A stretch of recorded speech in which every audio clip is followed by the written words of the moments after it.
NFL draft season is here. Today, we will be ranking our top five tight end prospects in the NFL draft. We'll each be giving you our individual rankings. I'm sure there'll be some disagreements and room for arguments as always. But I think at the top, we'll see if we have an argument already on the horizon. But I think it's going to be pretty universal um, with the first tight end here. Um, It should be. does anyone want to go first? Yeah, go ahead. Take your chalk out. I mean, it's not. This is just how it is. Future Brock Colt. Brock Bowers. I don't think they spend too much time on him. He's one of the best prospects, tight end prospects to ever enter the NFL. I don't think he's like quite on the Kyle Pitts level of like prospect with like how athletic he was, but I think he's like right behind him. Like he runs a 4.48 40, which is the fastest of the class. He led all time. I did not realize he was that fast. His speed is one of the biggest things that teams are gonna have to account for I him. did not know that. I mean, I watched him at Georgia and he obviously dominated, but I did not think that was part of his game. Yeah, he's very fast. Led all tight ends in yards after the catch. Incredible receiver. Highest yards per route run of all tight ends in this class, and he's in the 99th percentile of all tight ends drafted since 2015. In the entire PFF college era, he's first in touchdowns, missed tackles, yards after the catch, receiving yards, and receiving grade. I saw So I saw something on Twitter that was like, what if Brock Bowers just decided he wanted to elect to be a wide receiver so that he could get wide receiver money? It's like I mean, he very totally well good. did what. He could. Yeah. Yeah, I mean that would make a lot of sense. I mean, he's a little undersized Yeah, for that's his a all. blocking That's his tight end, only. but that's about it. Yeah, Yeah. that's his only That's weakness. pretty much the only place you could poke a hole in this game. I think he's just like a really smart player, though. Like if you watch him play, he's just like a really good Yeah. football player. He's high IQ. Yeah. Yeah, I mean, obviously he's not going to be he's going to be more of that new tight end role, which is basically a slot receiver in the NFL. I mean, I guess I mean, if you want to throw a knock, I mean, obviously he's blocking, but that's not what he's going to be used for. I mean, it's always a plus if you're a tight end, you can block. Because I think yeah, he's not his blocking's not awful, but it's yeah, definitely not It's not yeah, I mean, strong that's suit. not he's George not going to Kittle level. Yeah, yeah, he's not going to be used for the blocking ability, but it does help instead of having to run those two tight end packages. If you could run one, yeah. obviously that's always a plus. But I mean, what he does of the outside the numbers, I mean, obviously PB just laid it out on the table. I mean, he's absolutely insane at everything. Yeah. Yeah. I mean, he's only 230 pounds, so Yeah. Like I could see the transition to wide receiver. I think he'll be used like a Dalton Kincaid, play that kind of role on a team. I think he's more upside Yeah. than Kincaid, and Kincaid was really successful last year with the Bills. So Yeah, he's about the same size too. yeah, Okay, so where do we think he land? I mean, because if you look at mock drafts, he goes from anywhere between like sixth or seventh I to like don't think he would 18th. get past the Bengals. So I think it's anywhere from. I would. I think the more accurate range. I guess a team could trade up, but it's probably more like 10 to 18 is where I Yeah, think he because goes. obviously those ones 1 through 10 are almost all solidified for teams that need specific positions. So, like you said, unless someone trades up for him, I mean, I said the Chargers should get him. I think I would rather have Brock Bowers than Malik Neighbors whoa, or Rome because and I like Rome more than Neighbors, but I just think because the tight ends are just they present so much more of a mismatch and he's just as like he's such a good receiver. I think that he should go as a receiver right after someone like Marvin Harrison, but Wow. I mean, the Hmm. Chargers have literally no receivers in the room. So find yeah, it I know. very hard to believe them passing up on one of those guys if they're available. But Yeah. if Brock is, I mean, he will be there. I mean, you could see. I mean, if he goes to Justin Herbert, Yeah. I think he's going to go to the Jets at 10. I Yeah, originally had the Jets taking a tackle, but they had just signed what's his name, Tyrone Smith. veteran left tackle. So they kind of solidified that offensive line. They need to get Garrett Wilson some help, and I think Brock Bowers would be an amazing target for Aaron Rodgers in their Super Bowl push. So that's where I have him projected right now, number 10 to the Jets. Yeah. I mean, I'm gonna be wishful thinking. Just hopefully he We're- lands maybe on the We'll be Colts. we'll be but- doing our mock draft or for our next episode. You'll see where we have him going. But for now, we'll move on to our second tight end. Who wants to start with their second? I'll take him. Jatavion Sanders, University of Texas, absolute stud Longhorn. He was in a pretty crowded pass catching room with Adonai Mitchell and some of those other good wide receivers, Xavier Worthy last year, and he still really made a name for himself. He's kind of a freak athlete. Like he looks like a wide receiver when he's out there because he plays so fast. He has the streak ability that I've really never seen a tight end have. So I think that's kind of one of his unique traits about him. And his open fields, kind of like yards after the catch ability is pretty fun to watch. And he could be a little bit of a bruiser there with the safety. So he's my number 2 tight end. I think he's going to be a pretty good NFL guy. It's like 6'4", 245. He's pretty good at blocking downfield. So, I mean, he helped Bijan and all these great Texas running backs in the second level. I think he was a huge part of that. So, Yeah, I mean, I think for everyone, he's probably the number 2. I would assume so. Yeah, I mean, again, piggybacking off what Nick said, I mean, played in a very crowded wide receiver room for the receivers, tight ends in Texas. I didn't know this. His pro day, he only benched 8 times. Yeah. Which is very, very troublesome for a tight end. So obviously he's even worse in blocking than Bowers is. Yeah, I thought blocking was for sure his biggest weakness. Yeah, I mean, he's okay downfield with the safeties. That's what I was saying in the second level. Yeah, maybe second level, but not. Yeah, not on the line. Yeah, so he's kind of the same thing as Bowers. I mean, obviously just not as talented, and that's kind of the only glaring thing. Like when I saw he only benched 8 times. I mean, as a tight end, that's pretty unheard of. So he definitely needs to get stronger, which does accumulate once you get to the NFL. Obviously, you get the top level, like, personal trainers, food experts, nutrition experts, I should say. So he's going to get bigger. But yeah, I mean, he's definitely a number 2 in kind of this weaker tight end class for sure. Yeah, I have him second as well. I usually have the more athletic guys, like guys like Theo Johnson, which we'll get to, and some other athletes. And I don't think he's as athletic as them, but his ability as just a receiver is why I have him second. Like his hands are incredible. I don't think he dropped a single pass. And if you look at his film, he made some pretty insane catches to not have a single drop all year. He's basically just a wide receiver that plays the tight end position.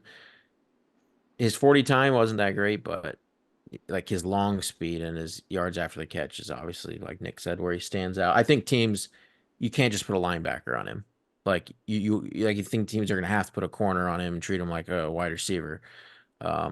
So I think the NFL is kind of entering a new age of tight ends with a lot more athleticism. I think maybe like Dallas Goedert was a guy a few years ago who was like a freak athlete and did really well. And, like you saw Dalton Kincaid last year, I think we have 3 really good athletes up top in this year's class. It's kind of fun because a lot of these guys are getting more involved in the passing game, great for fantasy. And I think like a new dawn is upon us. Yeah. And I mean, he's athletic. I don't mean to say that Sanders isn't athletic. I think he is, but I think there's better athletes than him in this tight end class. Like we'll get to, and that I'll get to at least in some of my ranks here. And usually I have those athletic guys higher than someone like Sanders, but his receiving just impressed me that much. Yeah, he was Alex. great. Yeah, I'm with you guys. You guys covered it all. I think yeah, he's one of those freak athletes. I think that he doesn't test off the charts, but like you guys are all saying, downfield threat fits into the modern day NFL really well at that tight end receiving position. Okay. Yep. Who Alex, you want to go with your third? Sure. Guy you just mentioned, Theo Johnson, is number 3 for me.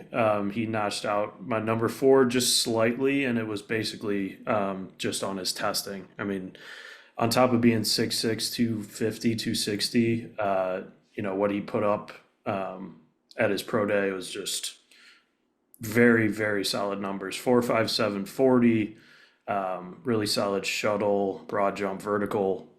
So I think when you get down to these kind of guys that are not a solidified stud like a Brock Bowers, I'm with you, PB. I think especially at the tight end position, you're better off taking a shot on a guy who's a freak athlete that you can probably teach some of the intangibles and some of the route running and schemes and stuff like that in the NFL versus a guy who maybe played some solid competition but wasn't just like he wasn't the number 2 or even 3 target on most of his teams. So I've got Theo Johnson at 3. Yeah, I do too. And I think Penn State is a school that's heavily overlooked in its NFL talent. I think probably gets overshadowed by Ohio State and Michigan in the Big Ten, and obviously the SEC. I think a lot of these insane athletes that they've put through their program, if they were at an Alabama or, maybe just like that tier 1 level school, they would be top 10 conversation picks. And I think, Theo's kind of a guy that I think has that same ability and, maybe just hasn't been on the right program to get that level of exposure, but maybe QB talent as well. So I really like him too. I mean, he's an absolute bear of a human, freakishly fast. Like, what's not to love about him?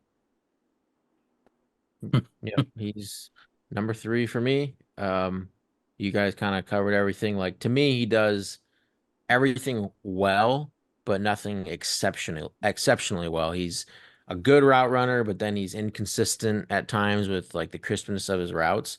And then he's fast, but his short area quickness and agility is okay. And then his initial burst is a bit inconsistent off the line. He's a good blocker, not great.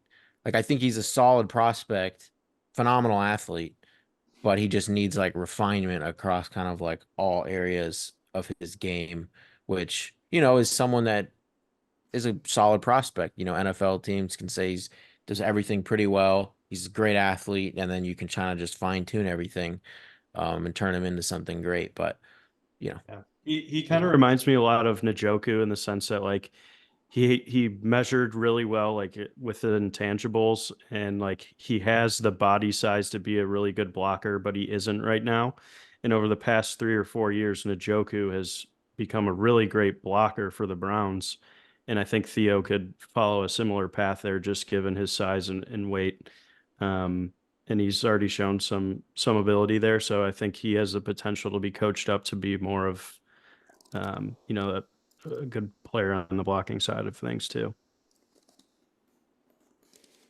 Yeah, he's my number 3 as well. I mean, you guys really touched on everything. Route running, a little consistent. Just looking at some of his combine numbers, obviously was high in the 40. He's massive. He's 6'6". Like, the only thing that really stood out to me, obviously, was his 3-cone drill, which was a little bit lower, like PB Murray mentioned, like kind of his inconsistency in getting out on routes, his little short area speeds, and have kind of lacked. But when you're that athletic, I mean, that's something that again could be coached up, I believe, in getting the right coaching for running routes at a high level in the NFL. Yeah, so he's my number 3 as well. Okay. Uh, Corey, do you want to start with your fourth? Yeah, I'm gonna go with Kate Stover, um, Ohio State guy. You know, typically as he's more of that kind of traditional tight end that you'll see here with a little bit more upside. I think than obviously he's not George Kittle level blocking. I think he's a little bit better in that kind of aspect of his game. Um, just in going into the NFL, like again, he does provide a little bit of a mismatch against linebackers as well. At Ohio State, I mean, he was exceptional this past year.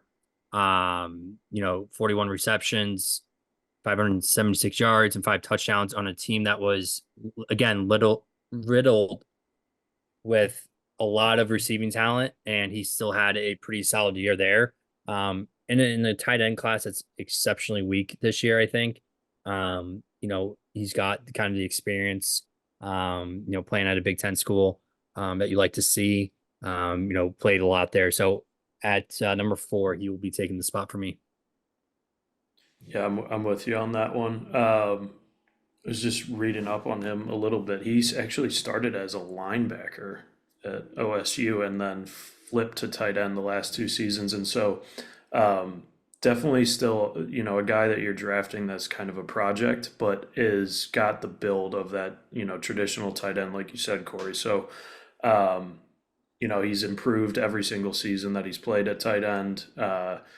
Put up, like you said, Corey, 41 and 576 was kind of their, other than Marvin Harrison, like their go-to third down red zone guy. So a guy who's showed that he's continuing to improve. And, one of these, he's obviously going to be a later round guy, but I think can fit into, an established offense and be a solid, 3, 4, third and fourth target type of guy. Nick, do you have him or do you have someone else? No, I've Ben Sinnott from Kansas State. He had 50 catches, almost 700 yards this year, pure receiver type of tight ends. The thing I love about him is, I was watching a lot of Big 12 this year. The guy just like doesn't go down easy, and he'll fight for like the extra yards. I just love his drive, and he kind of plays like like a madman out there. So I like his attitude on the field, and he's got the stats to back it up. So I thought I think he put up some of the best numbers last year production wise. So he's my number 3 or 4. Sorry. Yeah, I have Ben Sinnott as my number 4. I think he's another phenomenal athlete. Has very good burst and acceleration. He had the best 3-cone, highest vertical, and longest broad jump of the tight ends that went to the combine.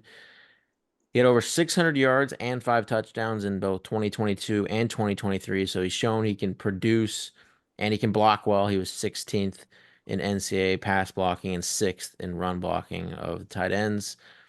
His weaknesses come more in the receiving game, in my opinion, for like how agile and quick he is. He doesn't get the best separation and struggles with some of those contested catches. Like his hands are fine, but I don't think they're like a major part of his game. Um, so I don't know. I think he can get overpowered a bit easily by like bigger defensive ends, but you know, I think he's a solid prospect, another athlete guy that you're just taking a shot on and hopeful he can develop into something more. Uh, so yeah, he's my number 4. All right.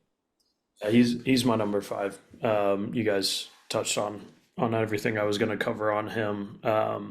A little better athlete than Cade, but again, a late round guy that is going to have to develop some in the league, and we've talked about how kind of weak this class is, but I could see him making an impact in the NFL. I don't think anything crazy, but yeah, he's number 5 for me. Yeah, he's also my number 5. Obviously at Kansas State, he was kind of a versatile role. His blocking schemes, PB, you mentioned, obviously him playing kind of as that fullback position as well. Yeah. Definitely helped him a lot. And actually, I think it will bode well in the NFL. Again, he can play two positions. He can play that fullback role if they need him, and be a significant pass threat out of that backfield. If a team that is running traditionally a fullback, you don't see many teams running that. I think it's only like the Ravens, I want to say the 49ers. The Shanahan teams. Yeah, like who have that signified fullback role. But he definitely has upside in his game, like what you mentioned, PB. Very good in intermediate routes. Played in the Big 12, played against tough competition. So at number 5, I have him there just to round out my top.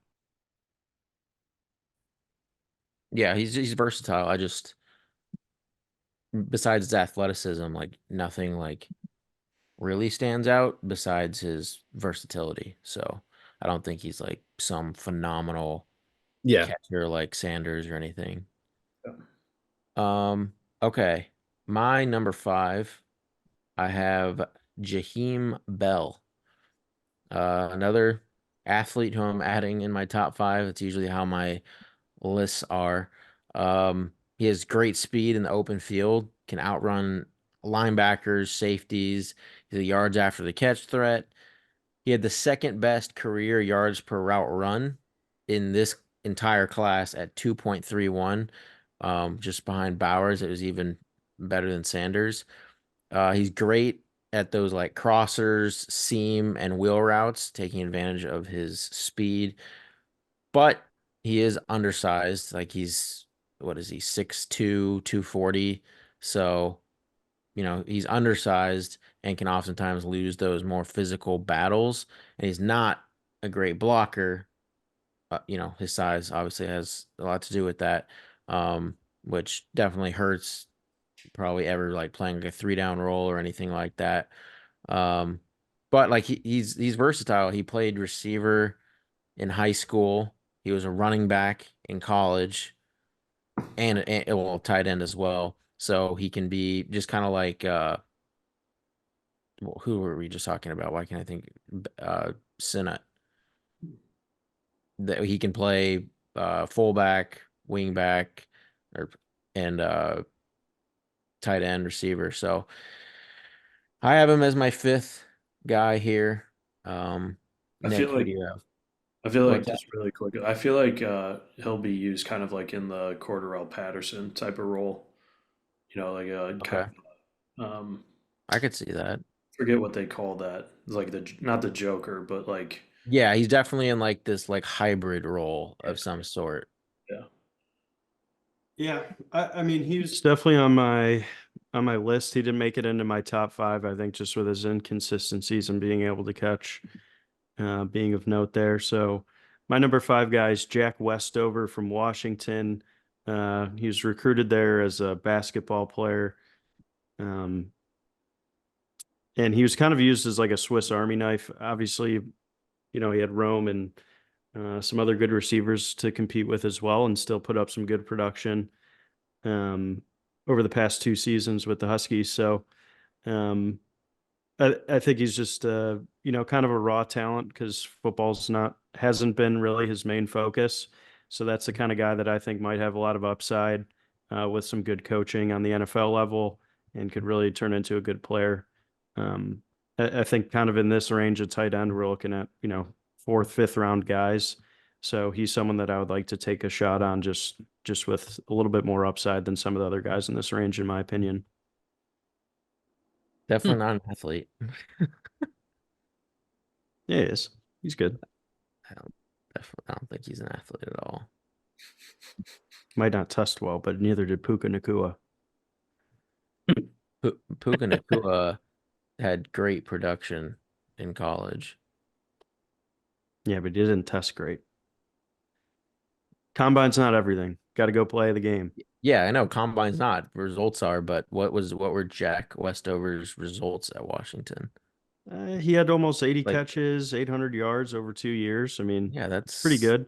And I like guys that, can play a lot of different roles and, are Basketball he's players. Yeah, yeah. If he's like a basketball Swift, player. if he's like being used as like a Swiss Army knife, like I think he's got a high football IQ for not playing that long. I think that's just appealing to me for this range. I feel like I don't know if we've seen a ceiling yet. I guess that's my point. Some of these other guys, I mean, they're good. I mean, he's athletes, number but, like, 5. I mean, yeah, There's a yeah, lot I of- mean it is a weaker tight end class. So yeah. I feel like we're in the range of like taking a flyer. So I'm just going with like who's a little bit more I unproven. just feel like you really dove into like the dumpster bin to go with him, but that's Yeah, you got to we'll see. find that diamond in the rough. Yeah. Who else? that's it four? 5. Oh yeah, because you guys had who was your guys' fifth? I can't. TCU Who was guy, your- Ben. Oh, he was your fifth because you Yeah. had Steeler fourth. Okay. All right. Well, that'll do it for our top tight ends of the NFL draft. That covers all the positions, and now we will be doing our mock draft this Friday. So stay tuned for that. Please leave a like and subscribe, helps out the channel, and we will see you next time.